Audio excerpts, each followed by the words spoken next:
Good.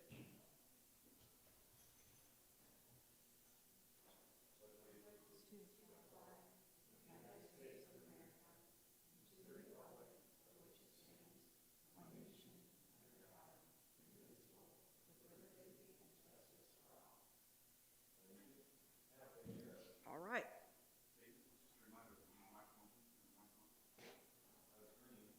Now it's really green. Thank you. Okay, Cecilia. Here. David. Did you say me? Yes. Yes, I'm here. Jamie. Katie. Here. Chris. Marisol. Jocelyn. Here. And staff members, Ross. Here. Marissa. Here. Thank you. Thank you. I believe we have a new appointment to the commission. Yes, that is correct. Let me follow Tracy's rules and press the push button. So we'll talk about this a little bit more, and the strategic plan recap is one of the recommendations that came out of that meeting. But a recommendation that came out of that meeting was having a person representing the Creative Council as one of the additional non-voting members. Meg and I looked back at the rules, and we were allowed to have up to 3 members. So with that, the additional mayoral appointment of Ayla McGill representing the Creative Council is here tonight, and here she is. Congratulations. Well, lucky for you, we have an icebreaker today, and you get to go first.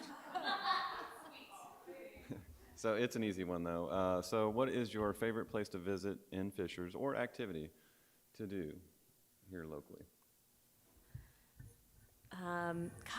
I feel like I spend a lot of time here. And of course, favorite. yes.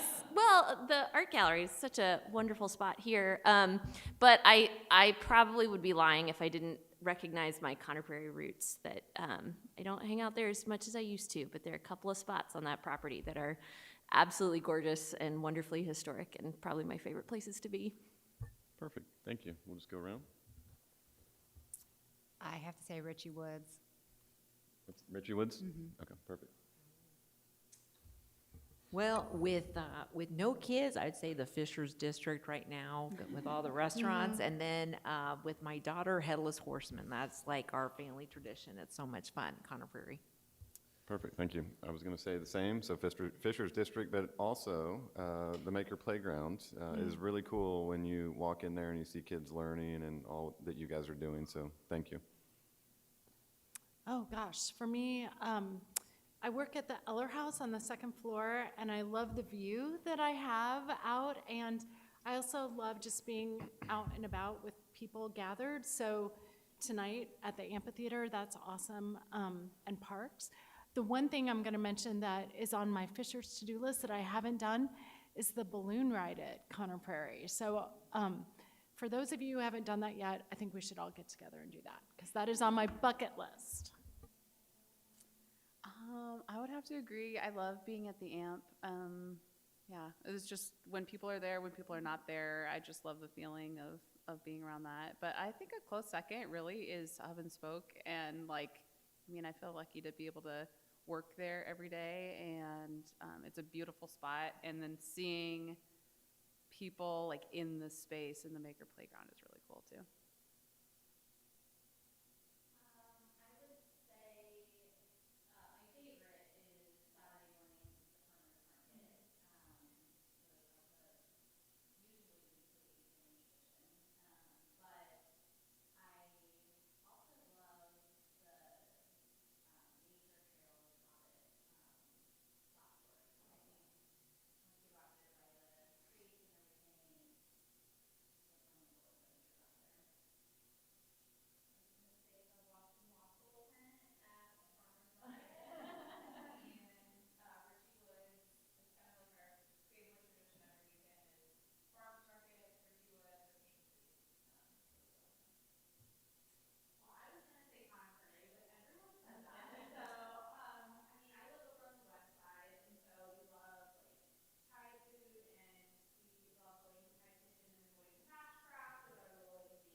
like to be at Geist whenever I can.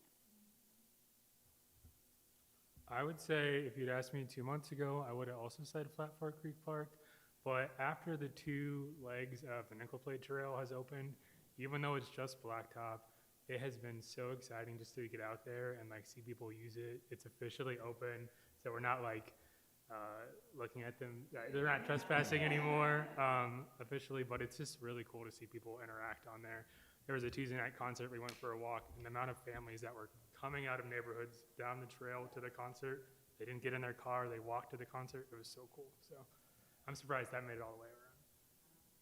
Great, thank you all for sharing. We have a special guest that flew in from Terre Haute today for our public recognition. So Becky Hochhalter, in recognition of your commitment to vibrant placemaking, community outreach, and public art with the installation of a Blazing Trail mural, we have a certificate of recognition for you. If you would come on down, we're going to do a group picture.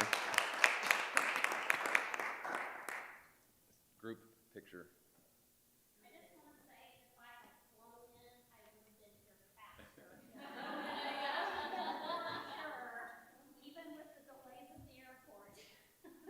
Perfect, you were right on time for what we needed. Do you want us up here, I guess? Why don't you want to do four?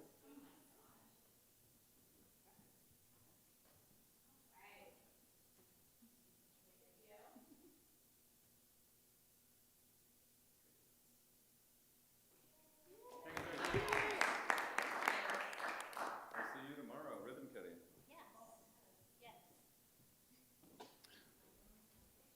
Becky, do you want to say a couple words about your time on the mural?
Thanks, Becky. Thank you.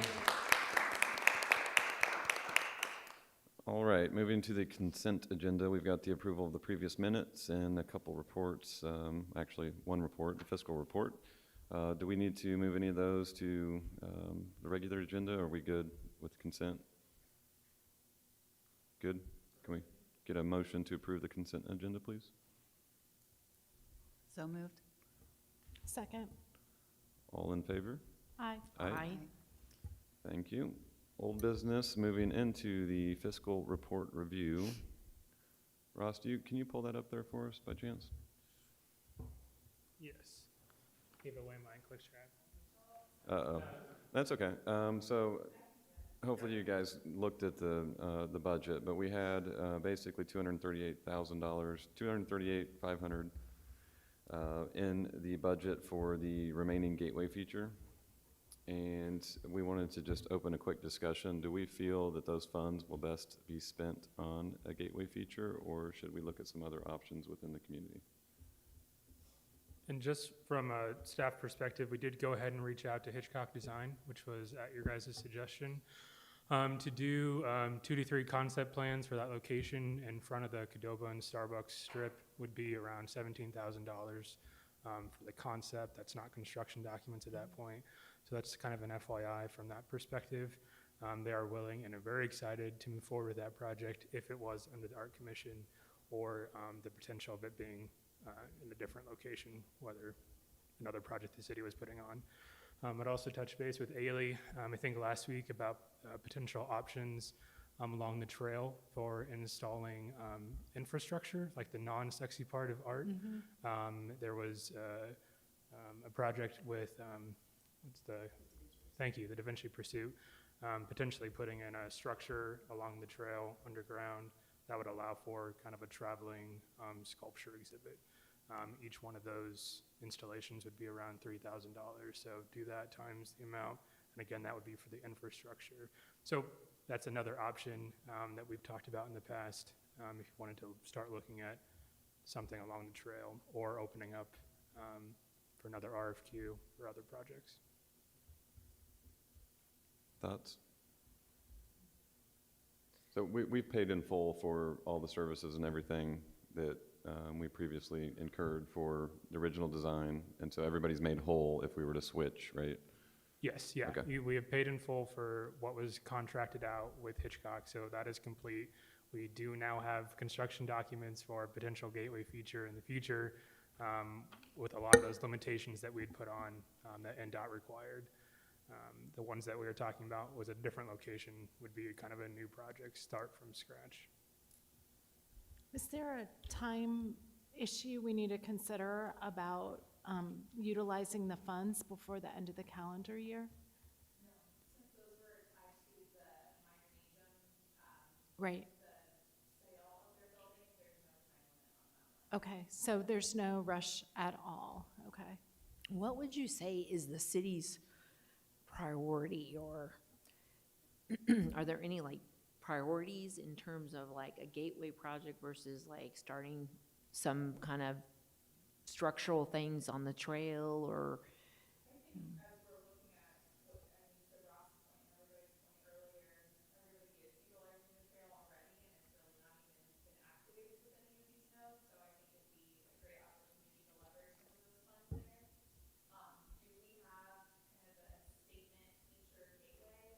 No. It's kind of like Scott Madness going to pictures off I-69 is really the closest thing that we have to it. So I think it's really up to the commission. Do you want to be responsible for helping to create what that statement feature could be, to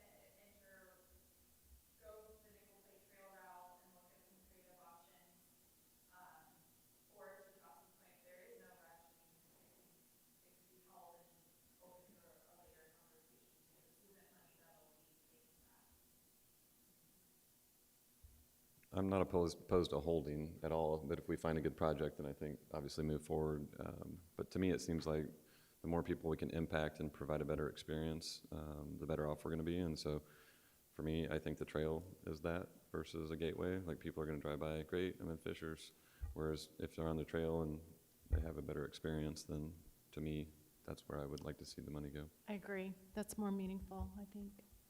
Yeah, I'm a big fan of infrastructure and building it, and I think it almost feels too soon for like a gateway. I don't think we're ready yet. I think we're trying to figure out what we are and we're becoming at this moment, and I don't know that we're ready to just commit to something. Sure. So again, that Da Vinci Pursuit was just one option. I think if you guys direct staff back to us to look at other things that we can do, I think we would be open to that. So, but Ailey gave that good suggestion on the Da Vinci Pursuit one. Maybe we come back with an analysis of the private companies, the actual companies who own property along the trail instead of residents, as opportunities, and maybe even start reaching out to people. I can't remember if we ever did an analysis, like an outreach of if you're open to having some sort of access or no.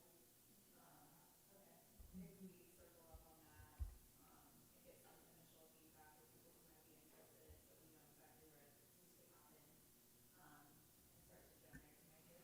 Can we do like a matching funds or something like that for people along the trail? Maybe double that money?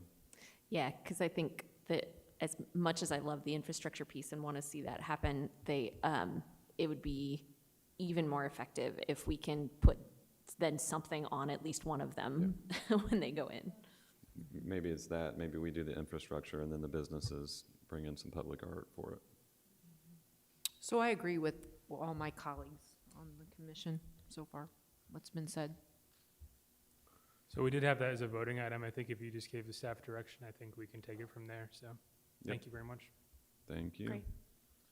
All right, Ross, I think you're up with the subcommittee structure recap. Sure, and David just wanted me to kind of reiterate again, we do now have 2 official subcommittees. We had previously had 3, so I just wanted to kind of explain those again. This is not new information. You guys did approve this at the last meeting, but we do have the UDO Community Arts Subcommittee, and that is a group of 2 commissioners, city staff, and representatives from Nickel Plate Arts and Fishers Art Council.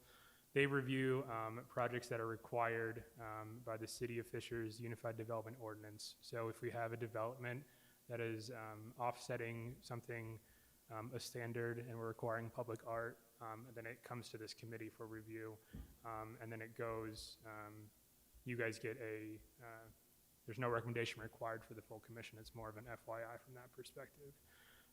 The other committee that we do have is the Fishers Art and Cultural Commission RFQ and Grant Review Subcommittee. And you'll hear tonight that Grant Review Subcommittee is coming before you and giving a recommendation. So I just wanted to kind of outline that there's 2 different subcommittees, kind of do overlapping stuff, but again, one makes a recommendation and one is there to help the city. Thank you. Any questions on that? That was probably mainly for me as a reminder because I was confused. But if I'm confused, I'm sure a couple other people are. So thank you for that. We might need it again next meeting. All right, Stephanie, Community and Public Relations report. So I'd like to share a few things we are working on that have involved with the Launchpad together. We, as many of you know, have a Fishers Ambassadors program of semi-social media influencers, but really more importantly residents in our communities who are influential among their own, groups or neighborhoods they're involved in, their community groups. And we had 4 that we worked with last year when the program started. So this year we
Can I throw out just a couple of things while I'm thinking of them on that note?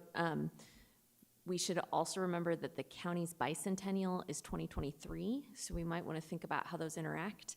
I think there's countywide money being set aside for the bicentennial. It's probably not a lot, but I think there's already a committee in place, so we might want to just make sure they're in the loop. And then we probably also want to think about how this interacts with the library's new plaza unveil, because their plan is so history-focused and telling a local story. So I see a real opportunity there to hook those two things up.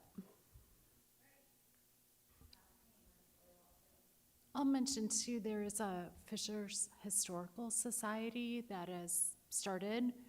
I think they're just getting off the ground now that things are opening back up after COVID. I think they're really starting to take off, but that seems to be a perfect project for those folks to get involved. I would say, is there an opportunity for some kind of grant program inviting people to celebrate the history of Fishers and that anniversary? So maybe multiple people are working towards kind of the same goal together. I can definitely take that back to the Creative Council too and see if they have thoughts on how they'd like to be involved or ideas that have popped up. And I can provide some more formal outlines of what we're looking for specifically, but welcome any and all. Do we have any names of residents who have lived here for, like, you know, maybe the longest resident who's lived in Fishers I mean, is there anyone in the community that we could recognize to be like a long-term resident or something?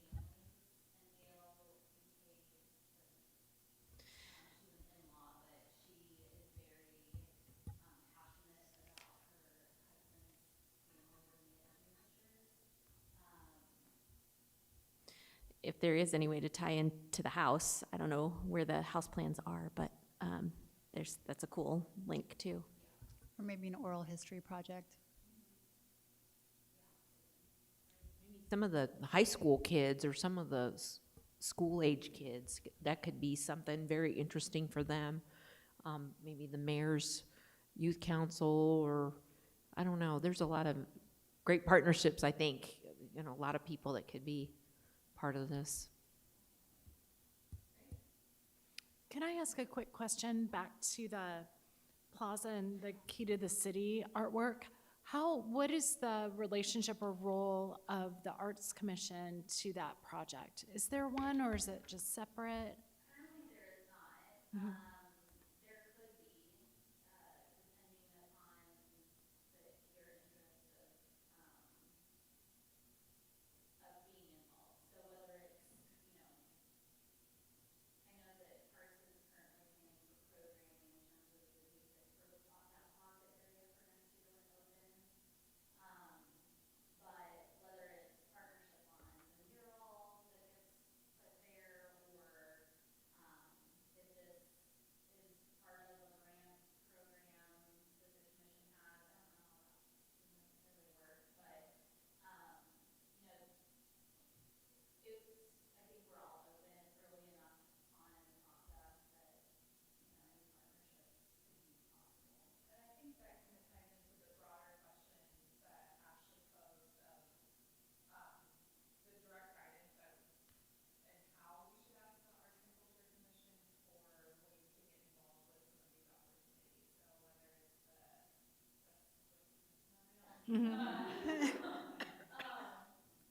or the plaza, or these events that we talked about, you know, how do we formalize that? Is it, do you think best to come to the Arts and Culture Commission with a specific ask or a plan for involvement? Is it a selection of, or you can self-select in some of these meetings? I think we're looking for that direction now, because we've definitely heard that we want more involvement. I mean, I think we definitely want to be involved in any mural projects around the city, but I don't know that we're as involved with programming and other things like that. And I don't know, like aesthetically, would we take a look at the installation of the images? I mean, is that something that we would be able to weigh in on? And I have another question just about the images that will be on that plaza. Are those just all recipients of the Key to the City? Is that how that would, okay, great. Now, a few of the recipients are organizations, so Farm Ferry has a Key to the City, as well as the Children's Museum of Minneapolis.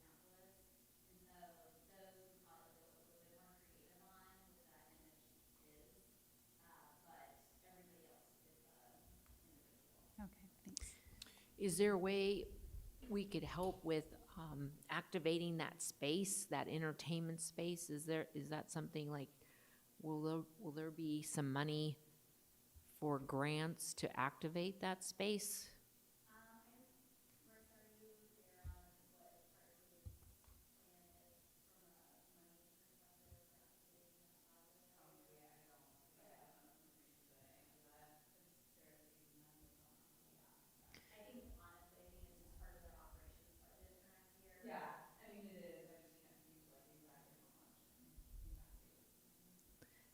If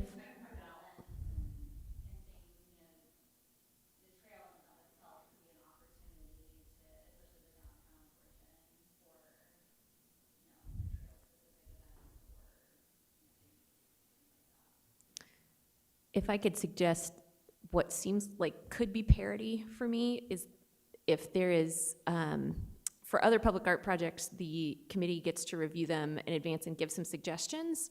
And that doesn't mean that that's the final design or how it goes, but allowing that committee to share some of their wisdom in terms of what works, what doesn't, what is resonating well, what isn't, helps take pressure off the city. It helps give that committee something else to do, and it helps pull those, it means that all public art projects have gone through a similar phase. So I think that's what I might suggest, is to turn that design over, because I think things like images are really key. How those are selected, how they're interpreted, in context with like an underground space too, can communicate something different than what we may necessarily be intending. And I think you can have a nice, frank, open discussion in that group that will be friendly and collaborative, and again, just help reinforce the good ideas in that project. I think that's the right way to go. So you said the UDO, Public Art Committee, right? I couldn't hear that. That's what I was going to say. I think that we want an opportunity to have those conversations and help if we can. So I think that's a perfect idea. I do too. I like that.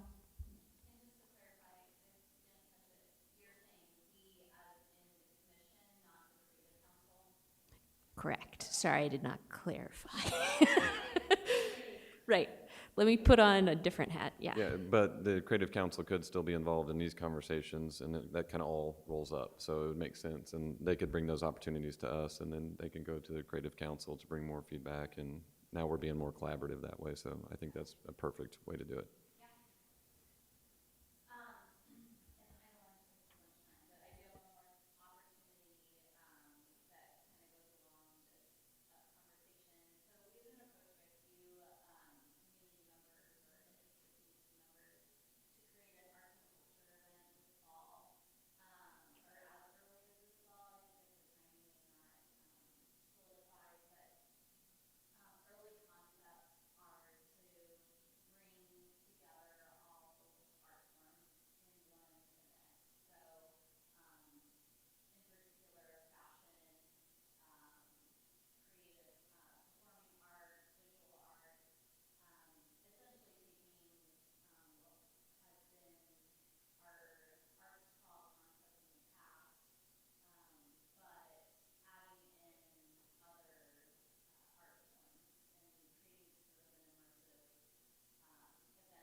Yeah, we want to be involved. So, is Parks leading that charge, or who's?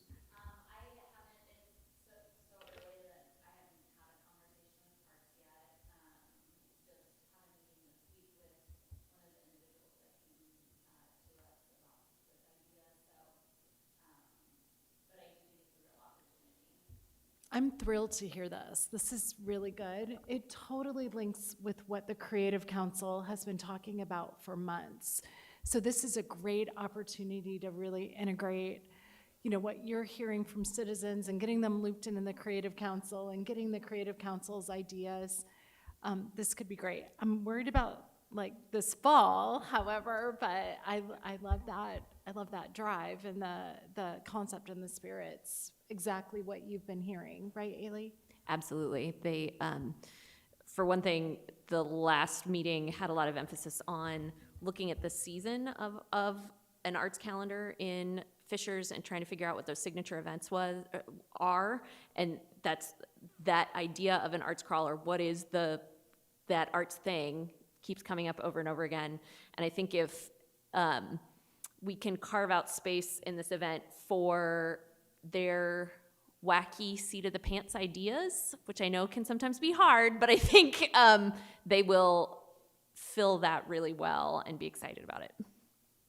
The other thing I think we need to look at is maybe it starts in the fall, but it's a year-round multicultural year, And I know recently Connor Prairie, they want to be a partner for some of these groups.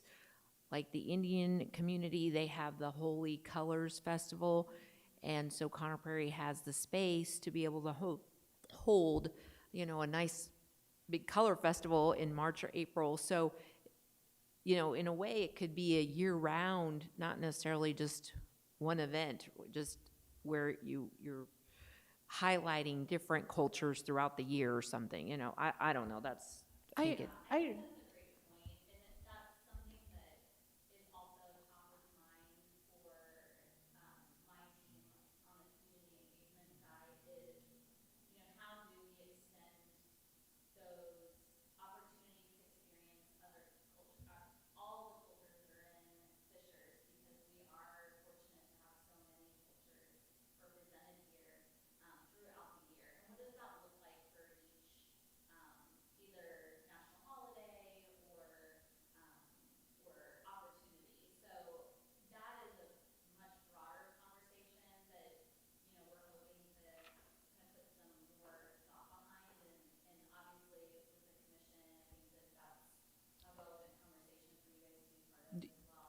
The other thing I might add is I know Monzel Coley is a part of the Creative Council, but I don't know if we have representation from the Sikh and or the Muslim community on that Creative Council. So if you know of some individuals that would want to, we're trying to engage, all cultures within our city, and so, we'd love to have them, be a part of that group. That also just made me think this might be an opportunity to make it almost an incubator where this event gives you the chance to test out some ideas that then grow into their own thing. So each year is slightly different, but maybe the process of developing an idea is the same. And so it's kind of experimental and kind of exploratory, but builds pathways for people who've never worked with the city before or who've never built an event before to feel welcomed in, to know that they're going to be supported. And I just see a real opportunity to create a process that gets at that engagement situation. I like that.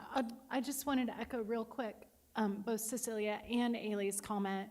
There's an Indiana community that had a weekend event called Ethnic Expo for years, very successful. And now they've broken it out into a series of events. So now it's a 4-part event. Like, I think it's every other month, But it allowed each culture to have the spotlight and be like a lot more immersive. And they're testing that out. So they felt like they started with a weekend event and then they broke it out exactly what Cecilia was suggesting. So there's a model for that, and they've had one event so far, and the first one out of the gate was great. So I'm keeping my eye on that. Yeah, it would be good to understand like what the structure will be and if there is a committee that's then established to kind of oversee so that you have somebody representing the city and then someone representing the community and figuring out what that process is so that it can be replicated. So Parks, I just want to throw out, the Parks has talked about this kind of, but the idea at Maker Playground of bringing in all types of art, not as much the culture piece, but all types of art in that space, and then bleeding out into the lawn area, kind of when we did the grand opening, and then possibly engaging the trail as well for 2022. We had to make some difficult decisions today and cut some of our planned events for the rest of this year because we don't have the budget to do it. So I don't know where the money comes from this, but I don't think it's Parks. Okay, good. But yeah, we have talked about this and have some contacts and have started some conversations with different types of artists, fashion designers and stuff like that for 2022, so. But for a lot of these groups, like from what I understand, like the Indian community, they were just wanting the space. So like Connor Prairie, they're like so excited because they have the machine behind them. They already have everyone like in the queue sponsored within their own, community. They have the sponsors, the dollars, the actor, the performers, the people that are going to be part of this festival. So I think it's just a matter of support. A lot of times I think it's just supporting that group, right, in their efforts, more so than us having to put in some money to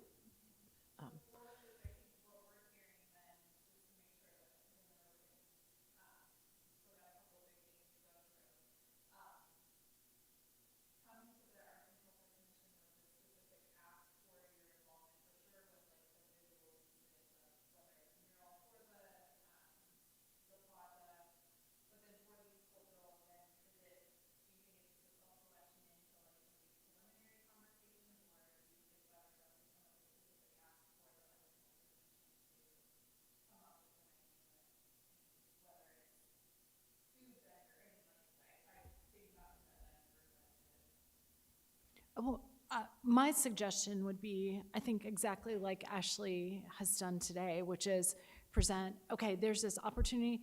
You guys, I know I say it all the time. It's like developing the canvas and allowing our community to help fill that canvas. So you're presenting an opportunity. There's an interest, there's an opportunity, there could be funding, there could be a window in the calendar. That's the canvas.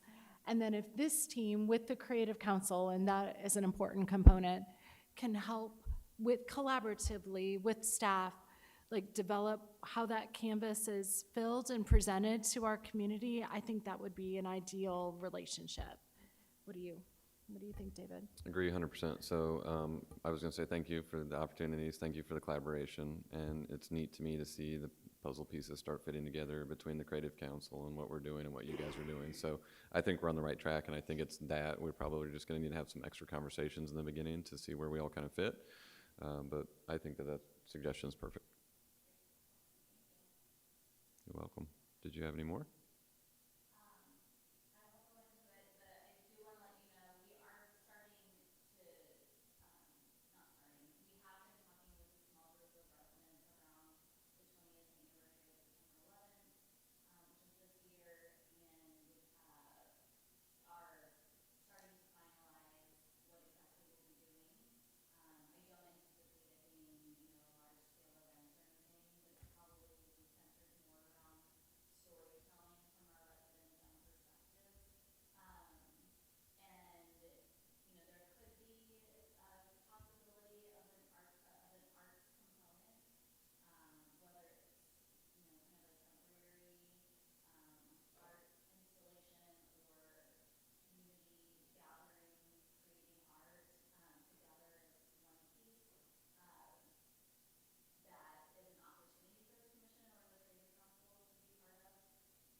think that's perfect too, and I think that by knowing all these things, we'll be able to marry up future grants for these types of programs, and then it'll just make it stronger. So I think.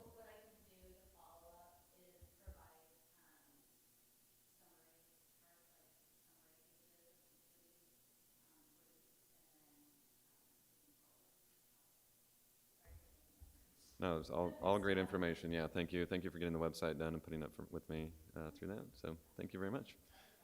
Great, thank you. All right, Marissa. Park staff report. There we go.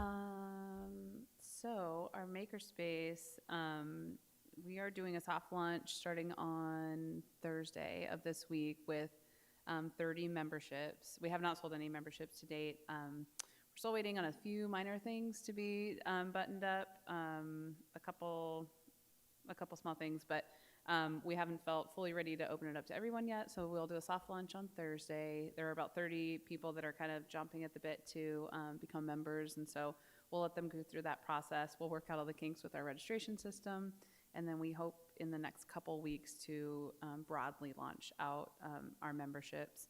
But we've been really successful over the last couple months now with partnerships that we've done with High Frequency Arts, Snapology, Fisher's High School robotics team, and they've done a series of camps and classes for kids in the space, and it's just been really cool to see the things that they've made and see life in the space. So we'll continue to do those things, and then we have a teacher in residence starting in August, and they will have a 5th grade curriculum throughout the week, and we're still, finalizing what that looks like and what the curriculum will be, but they will have time in the makerspace and then in our classroom side all throughout the week. So we're super excited about that. We have a family night coming up on July 24th. From 4 to 7, so if you want to come stop by, if you haven't checked out the space, come join us. It's all free. There'll be a lot of activities there for adults and kids together. We have next week, we're really excited to invite Brown Box Theater from Boston. It's a traveling theater company. They're going to be doing Shakespeare in the Park for free here at the AMP. So come check that out. It'll be at 8 p.m. On the AMP stage. It's the first time that we have done something. I know other people have done things like this, but it'll be the first time that we have done that here that I am aware of. The 21st, next Wednesday. Yeah, at 8 p.m. The Agri-Park also, we've opened it up to summer camp. We are still serving, so we have U-Pick opportunity out there. We have had summer camp out there for the last week and a half now. And we are still donating tons of produce to local food banks, which is super exciting when you see the amount. We doubled the amount of produce that we grew last year. It hasn't all come up yet, but it's just great to see the number of families out there. I was out there all day today, and we had 150, just in the time that I was out there, we had 150 families out there. It's crazy. So we're really excited about that, and that continues to grow. We will also have a teacher in residence start out there in the beginning of August, and they will have a 2nd grade curriculum out there. So currently, we're working with HSC schools to write that curriculum to match their science standards. And the farmers market has done so well this year, and all the farmers and vendors that have been involved, their sales have been up 60% compared to 2019. I think 2020 was all over the map. Surprisingly, they did very well, actually, in 2020, but I think everybody just kind of reverts back to a normal year. But their sales are up 60%, so I think it's a huge success. We've brought in, Biz Kids used to be a day of the market, which we still have, and it was last Saturday, where kids could come in and they could, for $10, they could, buy their tent, and it had to be something that they created. and it was so successful that it packed the amp, and we started to bring it in every single week. So now we've had 2 to 5 kid vendors at the market every week, and if you pass by them, it's hard to say no to anything that they're selling because they're so great. But it's been such a huge success, and even like parents at school have been like, I can't believe you've done this. I got this cool bracelet, I got this scrunchie that these kids are sewing and creating. So check that out if you guys haven't checked that out as well. That's every single week. The big one was last week, and we had 70 kids. But it will continue out through September. I think those are the big things for us. Thank you. All great stuff. Yeah. Keep it up. Thank you. Ross? I'll you be put your- short. With the completion of Becky's mural, the last project. Oh. I was like, sorry, that was like. All right, sorry. With the completion of Becky's mural, the last outstanding project that you guys have that you funded last year was the project at the library. We're in it for the long haul on that one because we won't see the project really come to fruition until next spring. We just wanted to kind of give you guys an update on that. We have been back and forth with the artists and our legal team, both the city and the libraries, all very cordial. We're just figuring out the contract. But we're still moving forward on that project. To Ailey's point, that will have a huge focus on Hamilton County and Fisher specific history, and that will be with a sculpture, benches throughout their plaza, and then really interesting photos that will be embedded into the concrete pathway that will connect the trail to the amp. So again, that project really hasn't changed at all. Just want to give you guys an update, but we'll see that next spring. So again, 2022. That's it. Thank you, sir. Megan, do you have a strategic plan recap for us?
So, does anybody have any thoughts before? I think this was a great exercise, whatever that was, 2 weeks ago. And I love what that output was from that. I think that's a good start. It's clear, I feel like we're at a great point right now to just kind of springboard into like, just click it on all cylinders, right? And like you said, putting the puzzle pieces together, David. I think it's happening. I'm not sure kind of what the next steps are. These are all, to me, frankly, really great and important. So like I want to tackle them all. That's probably not feasible, but this is solid, I think. Yeah, I think it's really good. I hate scheduling another meeting for everybody, but I think that that's going to be really tough to do in a working meeting like this, personally. So I'll volunteer my time to meet if other people are open to that. Yes. Yep.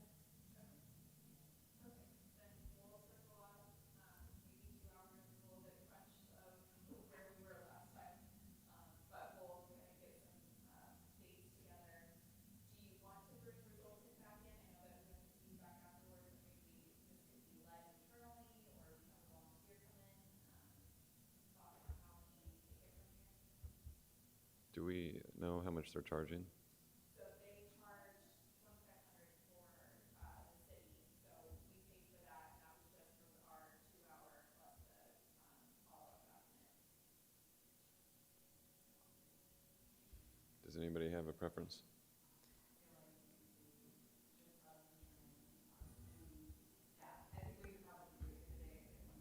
I think Yeah. we could all do it, but I think what's important is that all the members be present. Yes. Because I think that was really hard. I think that there were a lot of people that weren't there. And so I think it makes it hard to do that, you know? So I don't know, figure out a date where maybe a working lunch or dinner meeting or something, you know, and, I also think it's important that whoever is facilitating the meeting is outside of us somehow, like not necessarily an outside player, but somebody who's not on the commission or directly related, just so that they have that objective ear and don't have a dog in the fight. Those are all important. We'll pay them in turkey and ham and cheese, Right. because that was really good. We also talked about maybe changing the meeting schedules for this particular, for the commission. So I don't know if that's something we maybe want to open up to maybe do some sort of different rotation so it's not as taxing to everybody's schedules, if we can fit all of these activities in and do something like that. because I think too, we could alternate where it's like a working meeting. You know, I don't know, more of a working meeting. We Every could other definitely month is just, more of a working, like roll up your sleeves and let's tackle some of these. which points I that love we the still- idea, it's just they're so far spaced apart that it's to get this going, like we need to jump on it. Yeah. But I love that idea, and so maybe that's something for the future, and we figure out a way to address this immediately.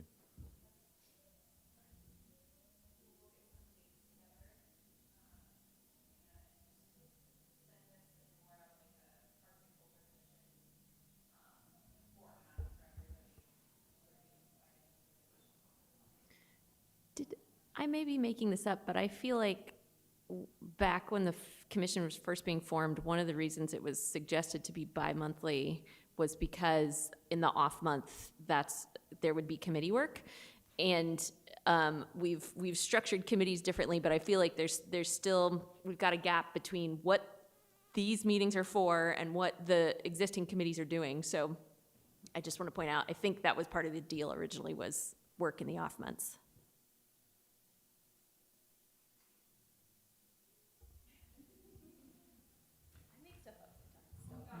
It was a couple years ago, so. Megan, anything else? Thank you. Appreciate that. Ross, I believe you have a RFQ and grant review subcommittee. So, Report and first off, super excited about this. So, to Cecilia's point, roll up your sleeves. We're kind of going to go through this process real quick. Before you should have a document that looks like this. If you don't, we have extra. Before you tonight is 18 different applications that the committee thought or exceptional or could use additional work with staff, but again, we're presenting all of these here tonight. I'll go through them. You'll see a grant-funded requested off to the side, and then we have a couple with an asterisk, and I can go through those at the end. But again, I'd like to thank the subcommittee for doing their work. Last week, we had a 2-hour Zoom meeting, and we still couldn't get everything in. I agree, Tom. So, again, you guys have $43,000 set aside for these grants. So the first one we have on here is the Fishers Arts Council. They do public receptions throughout the year, and these funds would help fund artists' live performances at those events. Again, I think you guys will remember in March they requested $1,100, and that was approved. That was before we had this procedure put together. So at the recommendation of the committee, with the Fishers Art Council not being included, we were making a recommendation for that full amount of $2,500. Had they known that they could apply for that amount, they would have at that point. So that's the first one. The next one is Sufina Family Services, to the point about Ashley talking about different communities. This might be a good organization to tap into. And they're proposing a cross-cultural event that would bring together the Muslim, Sikh, and Hindu communities for a discussion about their places of worship, their missions, the history of their organizations in Indiana, and of course, celebrating all around the tasting of ethnic foods. The next one is 317 Street Dance Academy, who is proposing to have a dance event focused on education, entertainment, and competition within the realm of breaking or breakdancing. For those of you familiar with 317 Dance Academy, they are the only street dance academy in Indiana, and they are here in Fishers. They are requesting $2,500 for that event. Next up, we have Prism Project of Fishers, who is proposing an inclusive program that would surround themselves with children with disabilities, who they call performers. That was some extra music right there. So these would be performing dance, theater, and vocal performances. So again, a lot of these that you're seeing tonight is some sort of event that the public can go to. So that's really exciting to see. The Prism Project would be asking for $2,500 as well. The next up is St. George Orthodox Church. As part of the annual St. George Festival that's held in September, the committee plans on bringing in an authentic Middle Eastern singer, and this would help with those covering the cost of that performance there. Next up is the Mixed Rep Showcase. It is a proposed event, 60-minute showcase for students within an auditorium within the city, focused on local dance companies. Emily and her partner are professional dancers as well as educators. So they would be putting on this showcase focused around different types of musical performances, including one that was called Skinwalkers, which is a Native American focused folklore. The next one was Clockwork Music, which would do a pop-up music and culinary infusion event. Sounds very Fishers Parks. Would be combination of food with music, and the event would happen someplace in the Nickel Plate District. They're requesting $2,500 for that pop-up music and culinary event. The next one we have here is Winter Club, and they'd like to produce a Winter Wonderland holiday skating recital and family fun skate at the fuel tank later this year in December. And that program would also include an opportunity for a group from Big Brothers and Big Sisters of Central Indiana to participate in a free skate after this performance. Up next, Ailey, I don't know if you know how to pronounce the... Oh, maybe there's like a space that I'm missing. Okay, so J.P. Parsi, Jeanette Pomeroy, is that correct? Pomeroy was proposing a project that would be a multi-month temporary installation around the Japanese tradition of ima that would be located potentially at the Hamilton East Public Library. They have agreed to participate in that. This event would be surrounded around people coming to this installation, putting up personal wishes during the season of gratitude. Next up is Soulful Cheryl, potentially offering 5 to 6 fashion design classes, potentially at Hub and Spoke with the Maker Playground, and an opportunity for in-person and virtual options for kids and teens to learn about fashion design. The next one we have is P-Flag or Fishers would like to propose a mobile mural that is created by LGBT youth allies and their families. The intent behind that is to encourage more LGBT youth and their parents to participate in the P-Flag organization, which was recently given a chapter here in Fishers in February of 2021. The next one we have is Page and Stage Theater for Literacy. Would like to perform, they said, 4 performances of Charlotte's Web. The play was chosen because of its original novel is highly accessible for children's grades 3 to 5. It's part of lots of reading programs. The performance would potentially be held in September. And the next one we have, this one has an asterisk, and I'll go over that in a second, but Brosmer Photography would like to produce a video production of really showcasing the 30-plus public art pieces throughout the city, talking to the artists that created them, the residents who enjoy them, and then discussing the educational benefits of that art. High Frequency Arts hosts, most of you are aware, public art open houses and artist receptions at Hub and Spoke.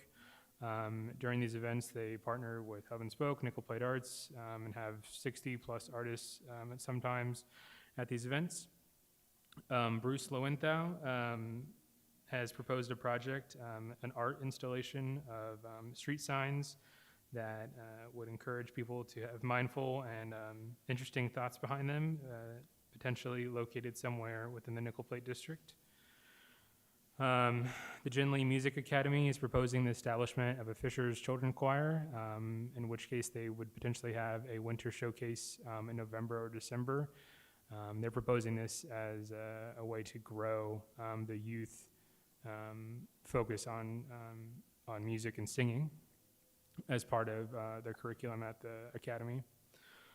Sunday Crafternoon with Gwen is a really interesting project that started back in 2016. It allows residents and artists to actually create the art themselves. They're requesting funds for material as well as the assistance in some of their virtual and in-person classes. What Gwen does is she gathers all the material. It's free for the users to have, and then everyone that participates in the class, she recommends that they donate to the partner nonprofit organization that they have that month. And lastly, we have Famous Hoosiers who would like to put on a one-man show entitled Abraham Lincoln, Who's Your Hero? Professional reenactment who tours the Midwest, specializing in Abraham Lincoln. And I'd like to share his portrayal in 2 specific performances and a one-man, 1-hour show. All of these, when we presented them back, had lots of great feedback from the committee. The ones with the asterisk, and really all of them, staff will continue to work with them as they develop their project to make sure that the community really does have a firm commitment for a specific public event that people can participate in, or classes that is available to the public. That was one thing that when we're reviewing these, and Megan was talking with Jennifer Messer and Chris Greisel, our legal counsel, really just wanted to make sure that anything that you guys are funding is accessible to the public, makes sense, and that's what you guys would want as well. So the ones that I have noted with this, we are slightly over our budget of $43,000.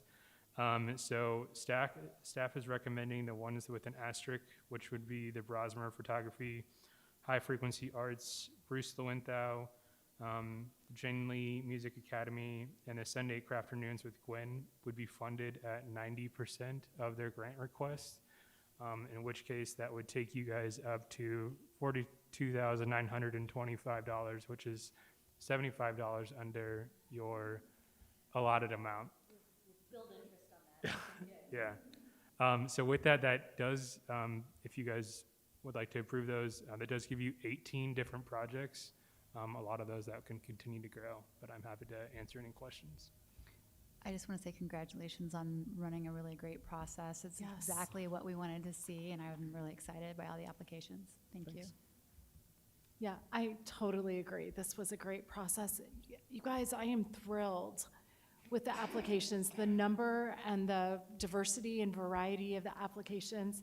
This totally validates the Creative Council to me, right? These are our creatives in our community. I love it.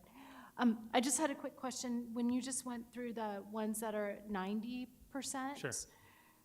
Which I think is a great solution, is Famous Hoosiers the last one included in that? He does have an asterisk, but that is not required to be at 90%. Oh, okay, so that one is, could be funded within the total that you mentioned? That is And then the correct. others with the asterisk would be at 90% of their request? Yes, Got and it. the request, I've either reached out to them and said that we'd like to modify their request. There was one that asked for a liquor license. We reached out to them and they Right. said, we will happy to take that out of our proposal. So those were ones that staff will continue to work with them on their application to make sure we have a solid performance similar to the children's choir. The proposal was more conceptual, but I think there's an opportunity for us to have a solid viewing for the public of that event, and that's really what the grant was getting at. Good, thank you. Thanks again for your work on this. This was a great process.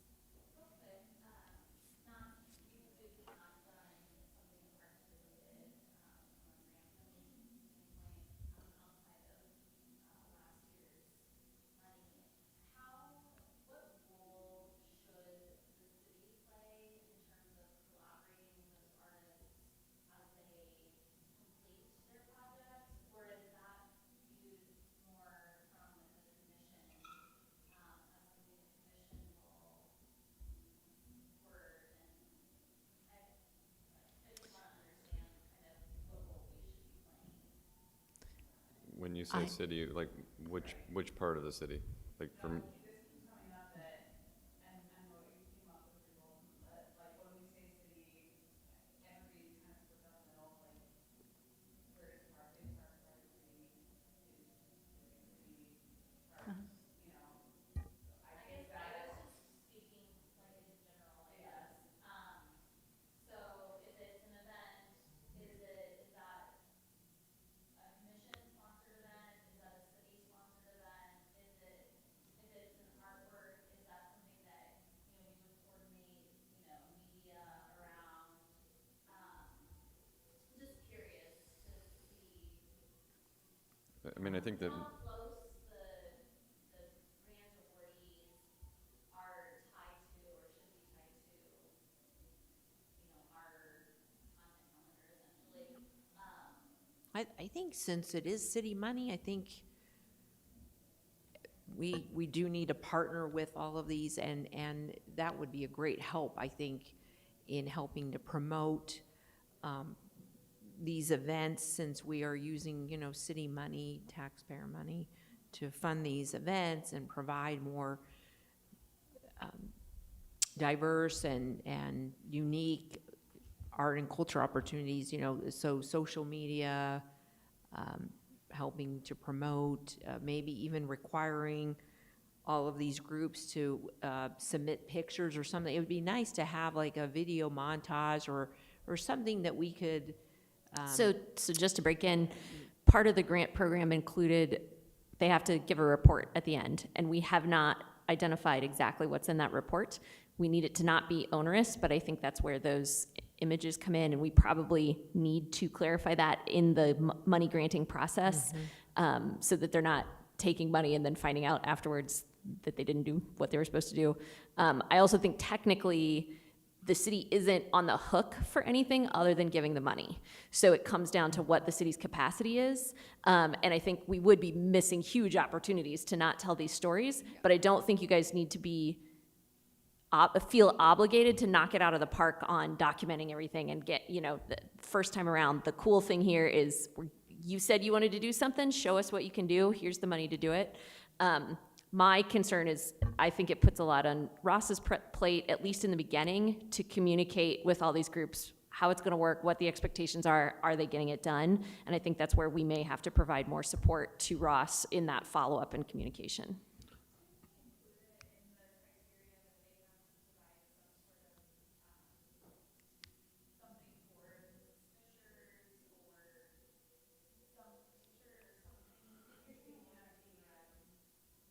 You're thinking of the partner program.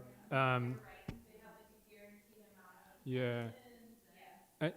I think it's a learning process that we'll figure out, but I think to your point, Cecilia, too, about the reporting, that's something that we are not requiring until January. So I think it's the opportunity of how they interact with the Creative Council and how we upload those events to This is Fishers and how that kind of coordinates. And so, clearly we'll be in touch with all these people and making and checking in on them and seeing how their progress is, and that's where I can feed that information to PR.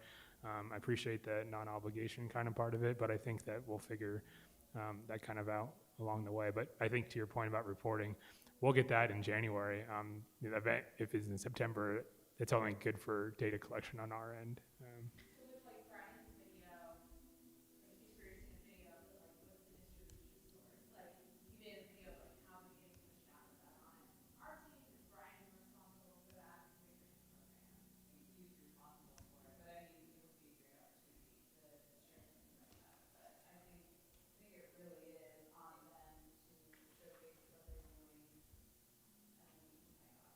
Yeah, I don't think we're required to do anything, but this is like gold, right? It's like for the website and from a PR perspective. Yeah, good opportunities. Yeah, so to how do promote. we help you guys without overwhelming you? Like, what's the best way to maybe work together on it? Well, and for like Arts Crawl, we had a great partnership program and the same hashtags and stuff like that. Like, I think it's just kind of implementing that. The only suggestion I would make, I loved how the application process and the application itself was so friendly and open, and I would just encourage this back end of the process to be exactly the same way. Not, you said onerous, not be onerous or cumbersome or heavy. They want to knock it out of the park. So I don't think there's a lot of risk here. We're going to get our money's worth, I'm certain. Can you let us know, like, I mean, you don't have to do it right now, especially with the time that we have, but whether it is a hashtag scenario or something?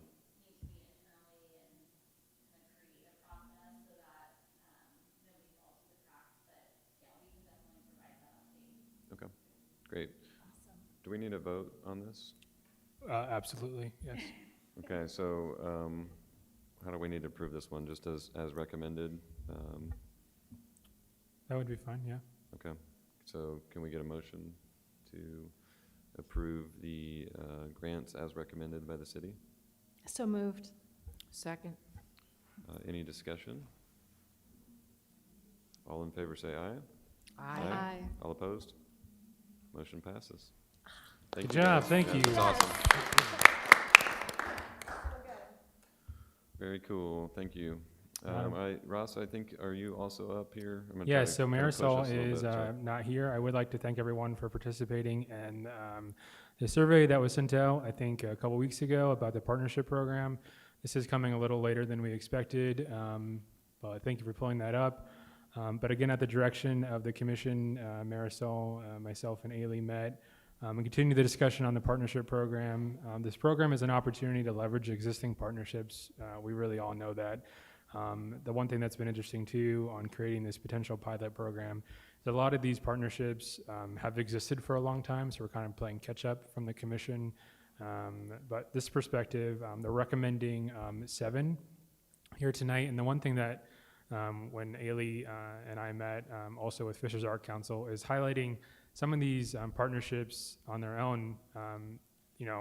4-Day Ray might not have their art gallery without the existing partnership that they have with Nickel Plate Arts. So when we're explaining that, yes, 4-Day Ray is the partner potential from this perspective, but making sure in our explanation of why they're successful is there's always someone that's kind of working alongside with them and making sure that's part of the story. So here before you tonight, the recommended partners, again, through the survey program that you guys went through, is 4-Day Ray, Meyer Najim and Hub and Spoke, who all have open public art galleries for the community to experience, as well as other events that they put on throughout the year. Also recommending Ignite Studio at Hamilton East Public Library, and all they do with their makerspace and the ideas that surround that. High Frequency Arts is a new recommendation on here. What was brought up and highlighted with their partnership that they do with Nickel Plate Arts and Fisher's Art Council, not only leading those receptions at the newest art gallery in Fisher's Hub and Spoke, but also their partnership that they have with the lecture series. And of course, goes without speaking, Nickel Plate Arts and Fisher's Art Council is both partners that have existed for a long time in the community, but also highlighting that and promoting what they're doing. So with that, these would be partners for the remainder of 2021, with the idea that we would come back at the end of the year and potentially open this up. Marisol had a really good idea of having like a community choice opportunity where the commission again is looking at these and what their partners they think are for 2022, and then you know, an opportunity for the people to vote on who they think. So. Really, just for you tonight, we're just asking you to approve or have any other recommendations for those 7, and then staff will take over from that perspective. So do we have a motion to approve the 7 partners, is that correct? That is correct. So those 7 partners, one more time, would be 4-Day Ray Brewing, Meyer Najim, Hub and Spoke, Ignite Studio, High Frequency Arts, Nickel Plate Arts, and Fisher's Arts Council. Do Ailey and I need to abstain from this vote? We still have a quorum now that she's appointed? I'm ex officio Yeah, anyway, she right? doesn't. So Okay. I can vote, but Yep. it doesn't count. Yeah, and I would say, David, actually, the 4 of you would need to vote as a quorum together. Yeah. I don't see it as an issue, but I think you're voting on you're more than just one Okay, organization. all right, I'm fine with it. I think if you declare too that you you are affiliated, I think that helps address a conflict. I'm Yeah. affiliated. Do we have a motion to approve the 7 organizations per staff recommendation? So moved. Do we have a second? I'll second. Any discussion? I'm officially involved with Hub and Spoke. I heard that. All in favor, say aye. Aye. Aye. All opposed? Motion passes. Thank you. This is good. Great stuff. All right, Ailey, you have a Creative Council update? I sure do. So we had a meeting last month, had a pretty good showing with a concert in the background, which was kind of a neat opportunity. The notes are attached, so I'm not going to reiterate everything in there, but I wanted to pull out a few key points. First of all, remember that every meeting of the Creative Council has a slightly different makeup, so it's not surprising that foci will shift from time to time, and what's really important at one may not be important at the next. But some of the key takeaways there was a lot of discussion of this exact same thing we've talked about tonight in terms of cultural engagement and building pathways, noting that cultures that may not have been included before may have no intuitive, may not be able to intuit how to work with the city at all, and so there's more incumbent upon us to figure that out, and the Creative Council is willing to own that process as well. They also pointed out that may mean that we need to think a little more flexibly about where events happen to help connect with communities, with maybe the goal of feeding back larger events or larger connections back to the cultural district. There was also a great discussion of defining success and embracing the fact that not every event that we do is going to be gigantic, and not every event that we do is going to knock it out of the park the first time, but that the connection building is what we really need at this stage of the game, and sometimes that does mean we're going to fumble. Somebody's going to say they're really enthusiastic and not follow through, and that all has to be something we embrace as not a sign of failure, but a sign of the process. So the Creative Council recognizes that, which I think is great, and that also means they will recognize that if they drop the ball, that is going to be on them as well. But I know that is part of the growing pains process here that we've already seen happen a few times in the city, that we throw out an idea and everybody says, yeah, that's great, I'll help with that, and then nothing comes of it. And sometimes that's just a timing issue. Sometimes it's just something we've got to try again in the future. So I thought that point about sort of how we define success is a good one to share at this point in time. They are kind of zeroing in on 5 focus areas that have come out in several discussions now. So diversity and inclusiveness, which are 2 distinct things for the Creative Council, celebrating both the diversity of media we have as well as the diversity of people. And then the process of inclusiveness, making sure that those barriers that we may be even accidentally putting in place are recognized and addressed, and that we have a constant process of breaking those down and welcoming people in. Collaboration among the members of the Creative Council is a key thing for them. We want to make sure, like, even as these events that we just funded grow or continue, that they are aware of what connections could be made for their own programming. Everybody's making a consistent effort to pay attention to what everybody else is doing and how we could be more effective and efficient. There's the continuing giant question mark of sort of branding and communication, and what is the Creative Council's obligation for themselves, what goals they want to set for being part of that process, and continuing to use the right hashtags and play the game well and share with each other. And then they're very interested in trying to identify what that seasonal calendar is for Fishers. What are the pillar events, and how do we build spontaneity between those pillar events? And so that's going to be an ongoing discussion. And there's a little bit of discussion of trying to identify that by maybe by the end of our October meeting, maybe we started really to define what 2022 is looking like and where those pillars are, at least for 2022 itself. I also just want to make sure that everybody has on their radar the St. George Festival, which is so huge and is coming up, and they are very excited about having themselves be seen as one of those pillar events and lead in that process. And as such, they offered to host one of the meetings after the St. George Festival is done. So our next 2 Creative Council meetings will be happening at locations that happen with the Creative Council, or that are featuring Creative Council members. And if any commissioners want to come and get a tour of that space, we could either build that in at the beginning or the end of the meeting. So please let me know, because I know that there's been some interest in greater familiarization with all our arts assets. So August 8th will be at Ignite, just across the street here, and October 12th will be at the St. George Church. So we'll send more specific directions on all of those then. And we're going to continue.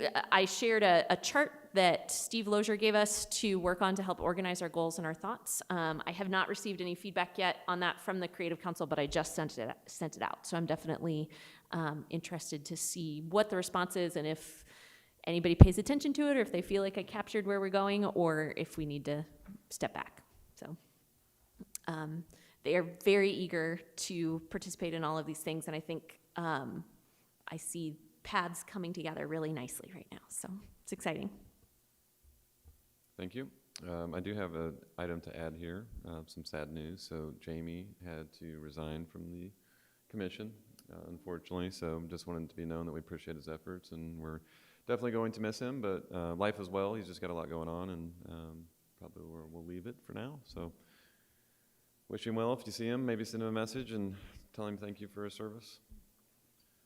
Community comment, back to you, Ailey. Yeah, just want to draw everybody's attention to a couple of things. We did just install new exhibits this month at My Arnie Gym, at 4-Day Ray, and at Hub and Spoke. So if you're out and about, step in there and check those out, support those artists. There will be a reception for 4-Day Ray, or at 4-Day Ray, for artist Belinda Short on July 20th. From 4:30 to 7, so it's a great chance to try local beer and see some art. And she's a really fun, quirky artist, so it should be a fun event. We are still looking for nominations for the Nickel Plate Arts Awards. You have 24 hours to nominate your favorite arts person. We have some categories that we usually award, but if you can't figure it out, just put their name in and our committee will figure out what award to nominate them for. But we really want those to be reflective of our community, so please help us with that. And then our anniversary gala will be held at Hub and Spoke, recently acknowledged arts partner, Hub and Spoke, on September 23rd. We're really excited about that. Tickets are on sale now. We're working hard to make that the signature arts event, or sort of arts leadership event in the county. So basically, you should all be there. So let me know if you want more information on that. But that's what Nickel Plate has going on right now. Thank you.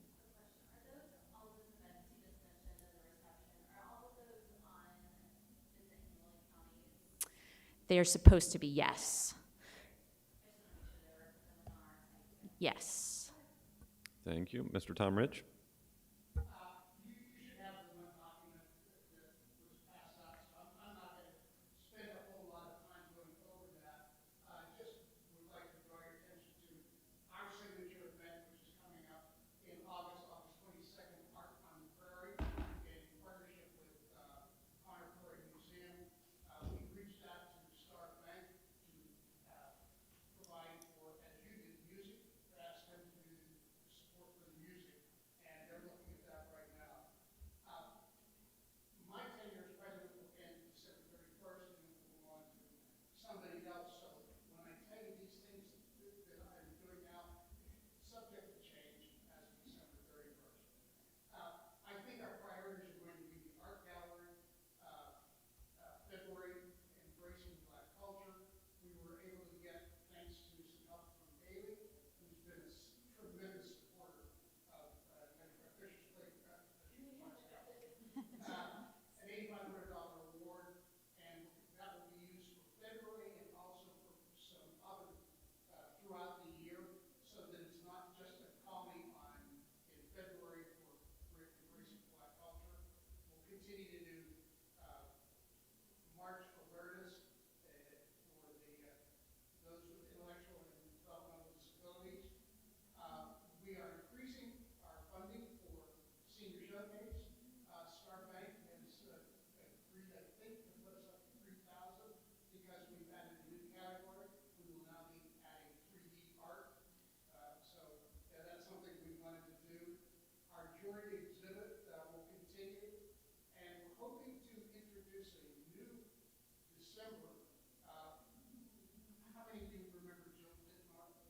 Jill Dittmar was a tremendous supporter of the arts, and we want to do December as the Jill Dittmar Emerging Artist Month and do